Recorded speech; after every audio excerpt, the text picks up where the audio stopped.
Namaste. My name is Kiran Sethi, and I am the founder of the Riverside School in India, as well as a global movement called Design for Change. And I am thrilled to be part of the Global Collection 2021, a time to celebrate 100 of the most scalable and impactful education innovations in the world. So, drum roll please! A little about me.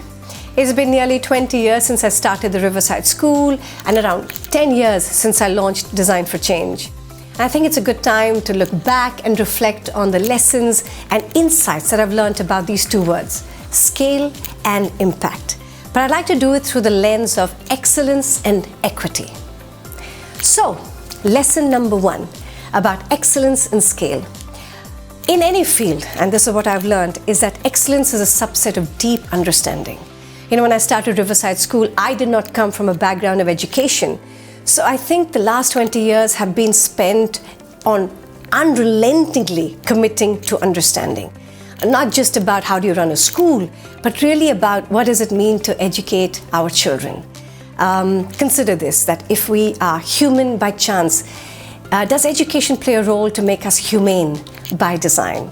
So Riverside became a lab, iteration, prototyping became the practice, and the I can mindset became the impact. The vision of Riverside is to create the best school for the world and not just in the world. Education is not all about content. It is about doing good as well as doing well. So right from grade 3, we start with this whole idea of citizenship. So citizenship for me is when you add value to your society and make it better the way you want it. 26. It is not easy to see them go through this experience of actually making the incense sticks. It's a dark and dingy place where they are all sitting cramped up. But when the child goes through that experiential learning, I see them building empathy and having gratitude for their own lives. I'm really proud that I'm creating citizens who are changing the world.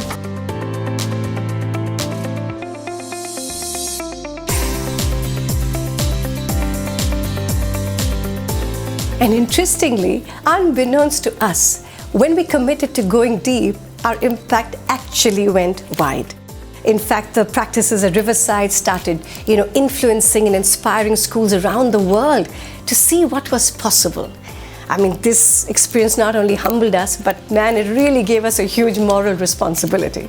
So when we knew it was working at Riverside, we set out to codify every single practice and process at Riverside so that it could become replicable and then therefore scalable so that other schools could even deepen their impact.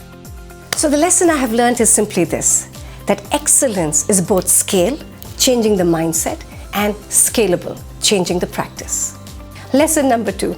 Equity and scale. To tell you the truth, when I launched Design for Change in 2009, I was unaware about the power of a framework.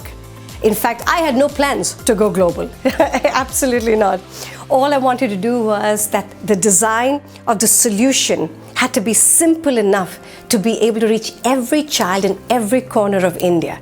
That means it was designed for inclusion and diversity. So when we crafted FIDS, which is the Feel, Imagine, Do, Share, the 4-step superhero formula, ladies and gentlemen, it offered our children context and not content. In fact, it was a set of tools we gave them to be able to make the world, in fact, their world, a little bit more just, a little bit more equitable, a little bit more beautiful. And to kind of plant the seeds and empower in them this belief that they are not just mere spectators of change, they can be the participants, overseers, and initiators of change. So I guess the insight that I have learned is that when a solution is simple and contextual, it becomes scalable and equitable. I guess no wonder Design for Change is in 60 plus countries now.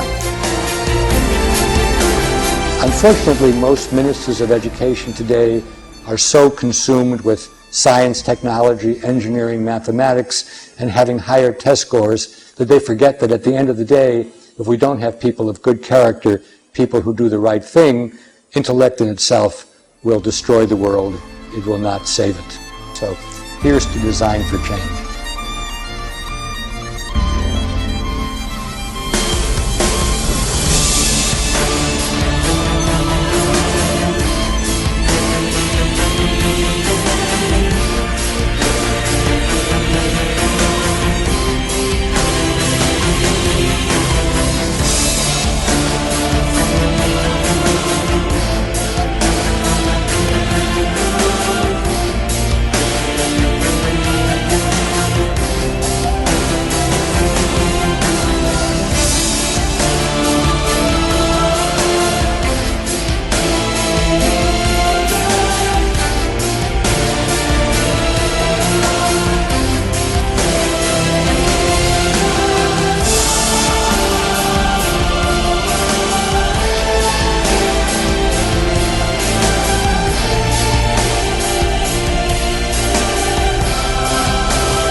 I've often been asked, what is your wish for 2030? What is your vision for 2030?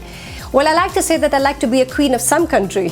Okay, no, but on a more serious note, I think the wish is more for myself, that I continue to be more courageous, more shameless, more audacious, and to be able to serve our children with the stamina that it needs, so that one day they can design a more humane world. One day, very soon. So, once again, congratulations for all the innovations for the Global Collection of 2021. And yes, Saku, we love you.